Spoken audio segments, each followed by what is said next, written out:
ভাবুন তো, যে দেবতা সবার মধ্যে প্রেম জাগায় তাকেই মুহূর্তের মধ্যে মহাদেব ভস্ম করে দিয়েছিল, কিন্তু কেন? সতীর দেহত্যাগের পর মহাদেব গভীর তপস্যায় নিমগ্ন ছিলেন। এদিকে ব্রহ্মার বর পেয়ে অসুর তারকাসুর দেবতা ও মানব লোকের ওপর ভয়ঙ্কর অত্যাচার শুরু করে। তোমাদের একটি ফলো, লাইক, শেয়ার, কমেন্ট আমার সত্যি। তখন ব্রহ্মা বলেন, তারকাসুরকে একমাত্র বধ করতে পারবে মহাদেবের পুত্র।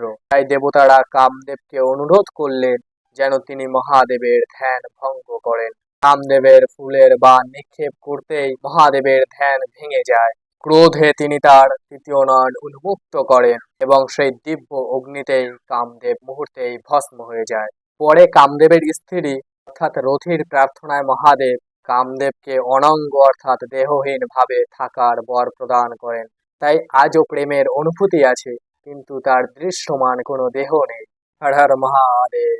শিব পুরাণের এমন অজানা সত্য জানতে ফলো করে রাখো। হর হর মহাদেব।